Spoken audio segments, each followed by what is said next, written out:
Hello everybody and welcome back to Blackphoenix Entertainment. I got a fun story for you guys. Let's do some more IT stories. This one is as I'm moving along, like I said, there's a theme here, so I'm moving along in my IT career here, so I pick up a very interesting contract. 4 months for a major national bank. Basically, I'm being contracted to as a lead. I'm trying to think, is it a lead? I think they called it a lead PC technician or something like that, but anyways, it was a lead position. That's good. And to go around and replace every single computer and server in every branch in New England, New York, and New Jersey. That was our jobs. And I believe there was about, was there 10 of us? There was between 10 and 14 lead techs. I could be wrong on that number, but there was at least 10 of us. And then basically for the larger banks and branches and stuff like that, they would have local guys come and help us out, which makes sense. So this was interesting because it was all travel. So all whatever you can drive, and depending on what your schedule was for the week, it was a 4-day work week. This guy's on the wrong side of the road here. 4-day work week, Monday through Thursday. Friday was just designated for conference calls and paperwork and stuff like that, because it was a pretty damn big project. But anyways, yeah, depending on your schedule and where your next bank branch was that you had to do, you either get a hotel or you drive home and drive to the next one, depending on the location. So this was fun. So obviously a lot of these you negotiate the contract before you do it. I got the exact rate of pay that I wanted for this, and the cool thing is so basically I was working for a contract company that was working for the major bank. That's basically how that stuff works. I'm gonna go this way. Again, I'm doing this story on a road that I've never been down, so double the fun. So got that. So they would cover mileage, they would cover food, and cover hotels if you did stay at a hotel. So that worked out. That was actually really good. So yeah, basically the job is you go in and you gotta do this when the bank is closed. You obviously cannot do this during business hours. So we would get there as the banks were closing. So this was kind of like a overnight type job. There's a lot of paperwork to do before then. So I had a system. I went in there, I got all the paperwork done that I could possibly do before the bank closed. I went around, and usually the managers were pretty good. They actually worked with me. I'm like, hey, if I get this done now, we're not here like an hour or two later afterwards. And they were all on board on that. So I was like, cool, let's do it. And the funny part is, by the time my second guy came in, he's like, what do I do? I'm like, nothing until they close. I'm like, it's already done, my dude. So then it's funny. I'm gonna just to stay on that topic. Local techs, they would ask what branches I would be at so they could be at my job because they actually had less work to do. It's funny. And really, the IT department of the bank could not have been easier to work with. They already had everything set up. Basically, plug and play. I said, hey, this computer is going here. Hit a button for the image. Boom, done. I go on to the next. Same with the server. That was already set up, plug and play. All they pretty much had to make sure it was on a network. They could see it. Boom, done. And I just sit here and make sure the bank tested. They tested everything, made sure everyone had passwords, all of that, and pack it all up and move on to the next one. So let's talk about some juicy stuff. Now that I've gotten through all that, you guys want to hear that.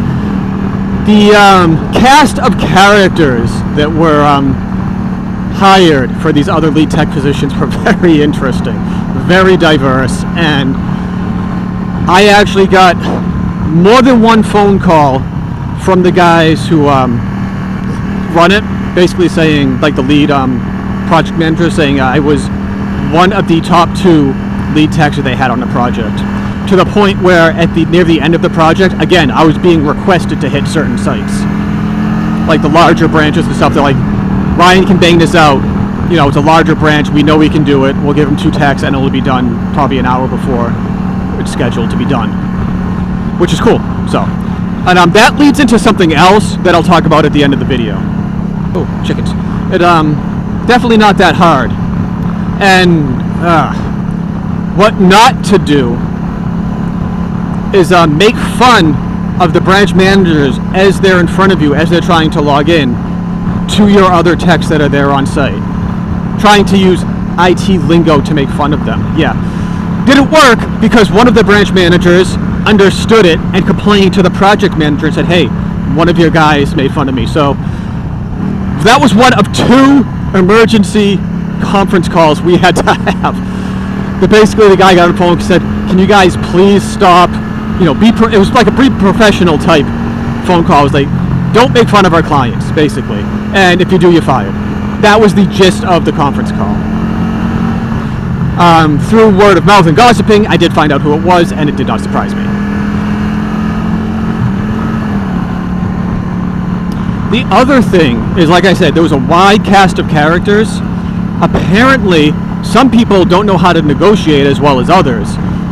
And this is an unspoken rule. You don't talk about contract pay with anybody. And apparently a couple of the guys started talking. And one guy realized he was on the bottom of the totem pole. He was not getting paid nearly as much as the rest of us. Reason being, he's still a teenager. I think he was 19 years old, and this was like one of his first gigs. And he expected to get paid top notch. Sorry, brother, it doesn't work that way. You gotta work your way up to that sort of money, regardless of whether we're doing the same amount of job. Plus, it's on you to negotiate that. That's part of doing contract work. So, what does this kid do? He blasts an email out to literally everybody involved in the project. Luckily, no one on the bank side. It was all the contract company and all of us techs and anyone else kind of involved in that manner. Literally blasting everybody, naming names, all this stuff, saying, I got screwed, I'm not getting paid as much as you, blah, blah, blah. You know, they owe me all this money and all of this. Within 10 minutes of that email coming out, we get an emergency email saying, hey, we have a conference call in 5 minutes, ASAP, mandatory to be on it or you're fired. That's really word for word what the email said. Now, this is interesting because I'm in Vermont and I don't have a ton of service. So where I was, I stopped right away because I had service where I was. So I got that email. I'm like, hey, I don't have a lot of service. Just letting you know when, you know, how long is this call going to be? And they told me, I'm like, all right, I'm going to stop because I know I have service, be on this call, and then continue heading to my destination. Project manager was cool with that. This call was very interesting. And obviously the kid who was on it, who did cause this whole mess, wasn't on it. They pretty much said, yeah, we fired him, blah, blah, blah, very unprofessional. And a lot of us veterans at that point kind of knew what was going on. We didn't need to be told anything. A couple of the other guys, I guess, needed to be told, you know, we don't talk about pay or anything like that. And that was that, so this kid got canned. And other than that, I'm going to have to say, still, to this day, is one of my favorite jobs, one of my favorite contracts and jobs and all that. If that was a full-time gig, and that was literally my job, was not only to go around New England, but like maybe even the country or whatever, or East Coast, I'd do it. I'd still be doing it. It was a lot of fun. You meet a lot of people, and a lot of late nights. There was some sketchy late night drives home on Thursday because I was like, you know what? I never stayed overnight on a Thursday because I always wanted to get home. So yeah, that's the world of IT and contracting and traveling and stuff like that. Interesting note, which I said I would talk about near the end of this vlog. The contracting company that I worked for ended up doing a whole bunch of other stuff. They almost had like full-time gigs and stuff like that. So I was talking to the guy, and he was like, right now we don't have an open position, but I'm going to hold your name, I'm going to hold your resume and all of this. I'm going to, you know, make notes of all your accolades on this project, and as soon as we get a tech opening, we're going to hire you. I'm like, all right, that's cool. But you also have to understand that I need money, and I will probably pick up another contract or whatever in the meantime, and he was cool with that. So, yeah, so do a good job. You know, sometimes people see it, sometimes you don't, but you never know who's watching you. So on that job, as far as I knew, some of those other local techs, some of them worked for the bank, and some of them were actually not local guys. They were guys that worked for the contract company. So they must have been scoping me out once, you know, they started realizing, you know, who their top guys were. So, hey, it ended up working out for me. And that also leads us into the next couple of IT stories I'm going to have, because I'm going to talk about the contract I had in between me leaving this project and me going back to them and working for them full time. So, as always, I thank everybody who watches these entire things. I know some of these stories that I tell are a little long, but they're interesting and different, and if you want to know the world of IT, it's probably worth listening to. So, thank you, and if you like what I'm doing, go down, hit the subscribe button, leave me a comment, hit the thumbs up, do all that fun YouTube stuff, and while you're down there, open up my description and check out all the cool stuff I got going on for you. I got some discount codes and stuff for Lunafide. You can go check out all their awesome apparel.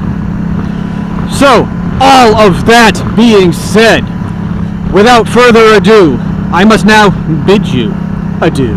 So goodbye and good